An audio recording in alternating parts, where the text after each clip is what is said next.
everybody! Today the Bookworms are going to be reading Edward the Crazy Man by Mary Day. "Would you look at that crazy man?" said Big Red, the crossing guard near Charlie's school. Charlie stood on tiptoe to see, but all he got was a glimpse of someone pushing a baby carriage through the busy traffic. The very next morning, when Charlie took the shortcut through a lane, he suddenly came face to face with a man piling junk into a battered baby carriage. Charlie jumped a mile, and so did the stranger. The man was wearing a fantastic costume made from an old curtain decorated with green plastic and shiny bits of silver foil. Charlie marveled at the magical way it was put together.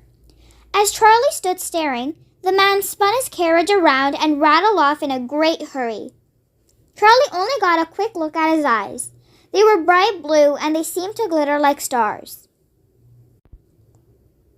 After that, Charlie spotted the man in all sorts of places. He would appear out of nowhere, always wearing costumes concocted from things people had thrown away.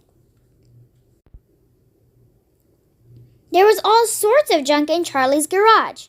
He carefully selected items he thought the man might like to use to make costumes. Then, just after dark, he snuck into the lane and left them there. The following day, Charlie was in the group being herded across the street by Big Red when all at once there was a lot of honking and yelling. "Look! Crazy Man's at it again!" said Big Red, heaving a great sigh. Striding down the middle of the road came the man, ignoring all the angry drivers as usual. What a sight he was! He had used Charlie's presence to make a beautiful costume. Charlie was almost too excited to breathe. "That guy's bananas!" one of Charlie's schoolmates announced. It was Jake, the class bully. Only a nutcase would dress up in a parade around trying to get attention. My dad says weirdos like him should be put in straight jackets and locked up in a funny farm for good. "That's a really dumb thing to say," blurted Charlie. Then Jake stepped forward and gave him such a punch in the stomach that Charlie was knocked backwards into the zooming traffic. Just as he was falling, someone snatched him out of the path of a speeding car. "Charlie, are you all right?" Big Red asked anxiously. "You were almost run over." "I'm okay," replied Charlie, jumping to his feet. "Thank you." "Don't thank me, thank him," said Big Red, pointing to Crazy Man. "He saved your life." But before Charlie could thank him, Crazy Man had dodged past the traffic and disappeared from sight. That night, Charlie's mom made him spaghetti, his favorite dinner. Afterwards, Charlie got out his colored pencils and drew a picture of Crazy Man. When he went to sleep, Charlie had a dream about him. The Crazy Man never showed up again. No one knew his name or where he lived or what had become of him. When he grew up, Charlie became a famous costume designer. He worked in a big building where sewing machines hummed all day as people put together new creations. He often wondered what ever happened to Crazy Man with his wonderful costumes and his carriage full of junk. Late one afternoon, Charlie was walking home. He noticed a homeless man huddled in a doorway. The man looked straight past him. His blue eyes glittered like stars. Charlie knew it was Crazy Man. Charlie fished out one of his business cards and wrote on the back, "I would like to help you. Trust me." He placed the card in the man's lap and hurried on.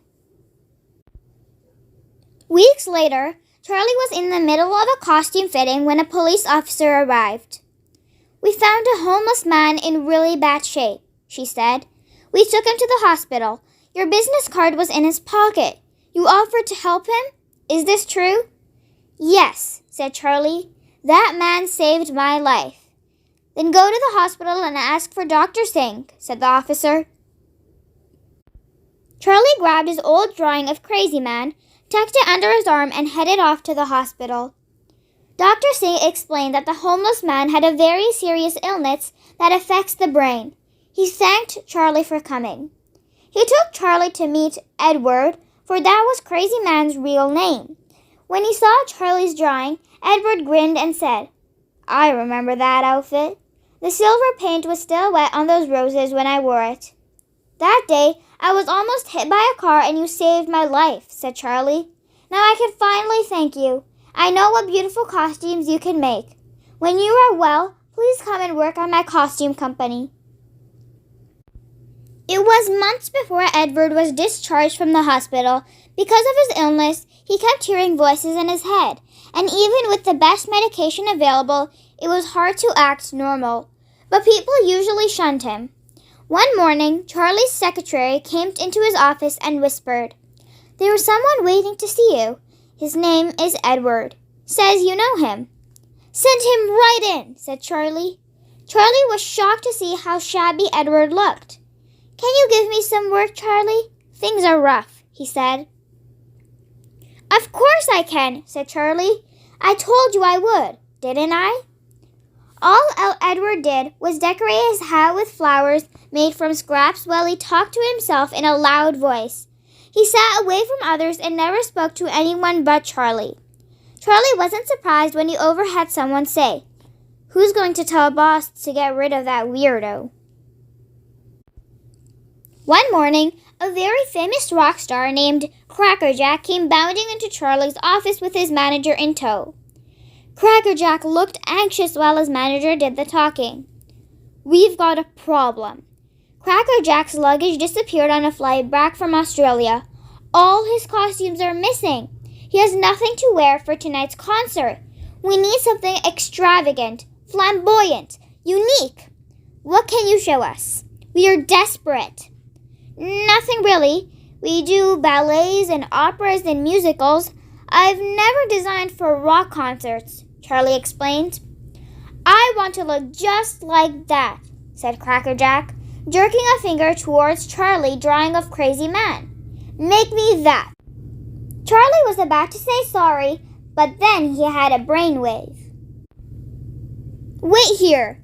I know who can do it," he said and rushed into the workroom, heading straight for Edward.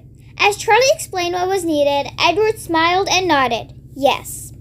Edward quickly selected fabrics from the big shelves. He spread the cloth on the cutting table. Snip, snip went the scissors as Edward skillfully cut the patterns for a sleek costume of brilliant colors. "How about giving me a hand?" Edward said to the others, who sat watching him in amazement.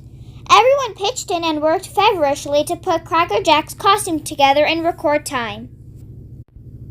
That night, Charlie and Edward went to the concert. Everyone cheered when Crackerjack burst on stage. Charlie could see that Edward felt very proud of the wonderful costume he had created for the famous rock star. Next morning, an email arrived for Edward.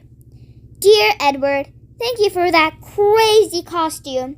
I'll be starting a world tour soon and I'll need a dozen new costumes. Will you design them for me, please? I won't take no for an answer. Signed, Crackerjack."